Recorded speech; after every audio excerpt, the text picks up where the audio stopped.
샬롬, 이동춘 목사입니다. 오늘도 여러분의 삶이 주님의 평안으로 가득하시길 기원하며 하나님의 말씀을 나누겠습니다. 오늘 주시는 말씀은 히브리서 11장 23절 말씀입니다. 믿음으로 모세가 났을 때에 그 부모가 아름다운 아이임을 보고 석 달 동안 숨겨 왕의 명령을 무서워하지 아니하였으며. 아멘. 히브리서 11장 23절 말씀을 본문으로 한계를 인정하는 믿음, 한계를 넘는 믿음이라는 제목으로 말씀을 나누도록 하겠습니다. 오늘 우리가 만나는 신앙의 선배는 모세의 부모님입니다.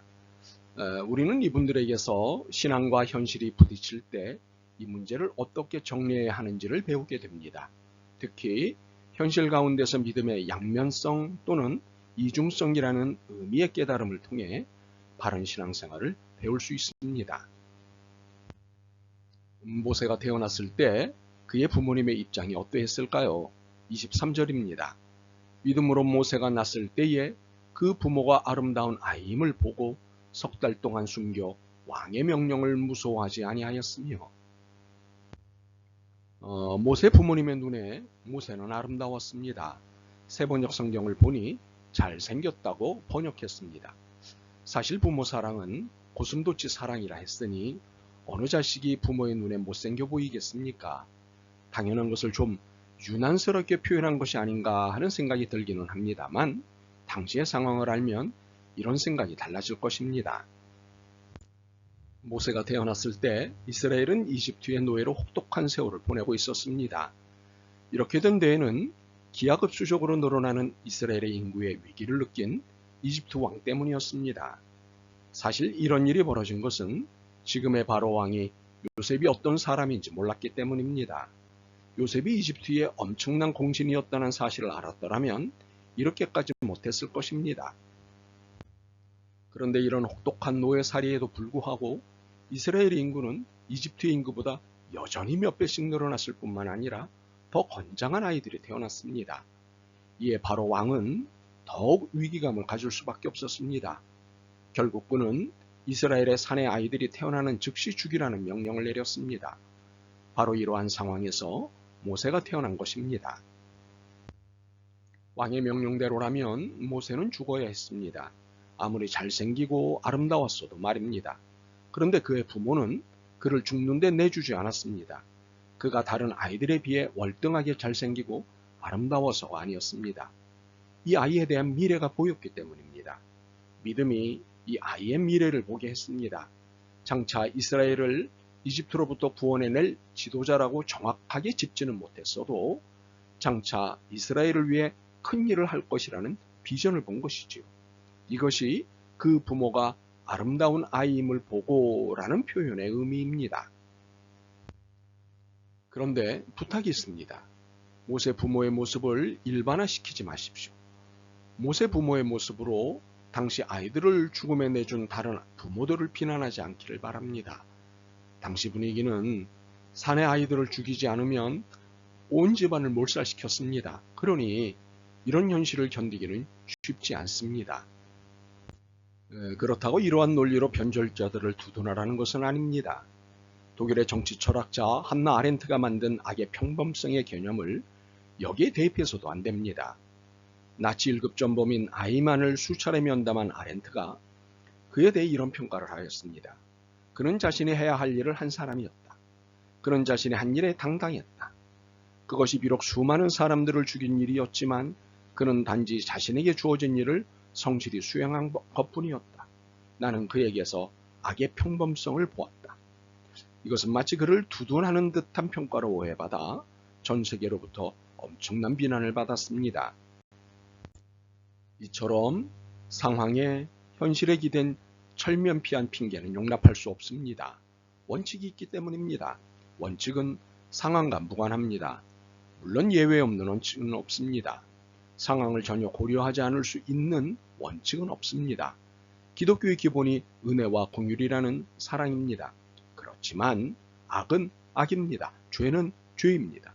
그러므로 사랑이 기본이지만 악과 죄에 대해 심판을 내리는 것이 그리스도교의 사랑이고 이것에 기초한 정의입니다. 그러므로 우리가 악이나 죄에 대해 이야기할 때 매우 신중해야 합니다. 무조건 봐주거나 모른 채 하는 것은 옳지 않습니다. 신중하되 정의로워야 합니다. 정의롭되 자비와 은혜에 의한 관용과 사랑이 있어야 합니다. 악과 죄를 다루는 것이 신중해야 합니다. 모세의 부모는 모세를 향한 하나님의 비전을 본 것입니다. 그러나 비전을 보았다고 그것으로 책무가 종료되는 것이 아닙니다. 하나님이 알아서 하시겠지, 하나님이 전적으로 책임지시겠지 등의 위안은 일시적으로 또는 힘들 때면 유용합니다. 하나님이 당신의 비전을 우리에게 보이신 것은 우리와 함께 일하고 싶으신 것이기 때문입니다. 하나님에게는 하나님의 책임이, 우리에게는 우리의 책임이 있는 것입니다. 이를 모세의 부모가 아이를 석 달 숨긴 행동에서 알 수 있습니다. 이것은 하나님의 비전을 본 사람은 그에 대한 책임도 있음을 알고 있었기 때문입니다. 단순히 믿음이 있었기 때문이 아니라 그 믿음 가운데 주신 사명으로 아이를 석 달을 키워야 하는 책임을 알고 있었던 것입니다. 그런데 이것은 기한이라기보다는 인간이 자신의 한계 안에서 최대한 견뎌낼 수 있는 믿음의 분량입니다. 물론 우리에게는 무한대의 믿음 가능성이 있습니다. 그러나 이것은 내게 있는 것이 아닙니다. 전적으로 하나님의 것입니다. 단지 그 가능성이 있음을 알고 믿는 것입니다. 하나님이 역사하시면 마치 내가 한 것처럼 보이는 의탁된 믿음에 불과합니다. 우리가 책임져야 할 믿음의 분량과 내용이 있습니다. 석 달이라는 말의 의미가 그것입니다. 그리고 아무리 애써도 안 되는 우리의 한계가 있다는 것을 보여주는 것이 석 달 뒤에 아이의 커지는 울음소리가 감당이 안 되어 아이를 바구니에 담아 나일강에 띄워보냈다는 내용입니다. 이는 믿음이 있다 해도 어쩔 수 없는 우리의 한계를 인정하게 만드는 내용입니다.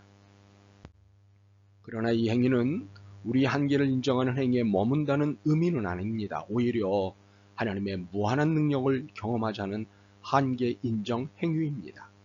자신의 한계를 인정하고 믿음을 하나님께 내어드리는 순간부터 하나님의 무한하신 능력을 경험할 기회를 얻게 되기 때문입니다. 이것을 본문은 다음에 표현을 하고 있습니다. 왕의 명령을 무서워하지 아니하였으며, 왕의 명령을 무서워하지 않았다? 속된 말로 간이 배 밖으로 나온 행동입니다. 서슬퍼런 왕명을 거역하면서도 무섭지 않았다는 것은 상식을 벗어나는 태도입니다. 그런데 모세의 부모는 이런 마음이 들었던 것입니다. 왕의 명령을 무서워하지 아니하였으며, 우리가 할 수 있는 데까지는 해야 합니다. 하지만 우리의 한계, 역량을 인정해야 합니다. 대신에 우리 한계, 역량 넘어 하나님의 전능하심이 있음을 확신하는 것입니다. 이것이 왕의 명령을 무서워하지 아니하였으며의 의미입니다. 이로써 믿음은 하나님의 전능하심을 경험하는 횟수가 늘수록 더 커질 것입니다. 믿음을 과신해서는 안 되지만 하나님의 전능하심 가운데 있다는 사실을 놓쳐서도 안 됩니다. 그러므로 모세 부모의 믿음으로는 한계 안에서의 믿음과 한계 넘어서의 믿음을 동시에 보여주는 믿음입니다. 이것은 믿음의 양면성입니다. 이는 우리에게 믿음이 없어도 하나님의 능력을 힘입어 믿음이 있게 된다는 사실입니다. 여전히 한계인 안에 있는 인간이지만 우리의 한계를 넘어 계신 하나님이 계십니다. 그렇게 믿음은 겸손한 자세를 요구합니다. 내 능력이 아니기 때문입니다. 그러나 믿음은 내 책임을 요구합니다. 이 또한 믿음의 양면성입니다. 이렇게 우리와 하나님 사이에 있는 믿음의 의미를 잘 정리하며 잘 살았으면 좋겠습니다. 우리에게 이런 믿음이 충만하길 소망합니다. 아멘. 주님, 믿음이 있다고 하면서 무책임했습니다. 그러나 오늘 말씀을 들으며 참으로 부끄러웠습니다. 한계 안에서의 책임을 다하고 모든 것을 주님의 손에 맡기겠습니다. 은총을 베푸시옵소서. 예수 그리스도의 이름으로 기도드립니다. 아멘. 오늘도 여러분의 믿음과 삶을 응원합니다. 사랑합니다.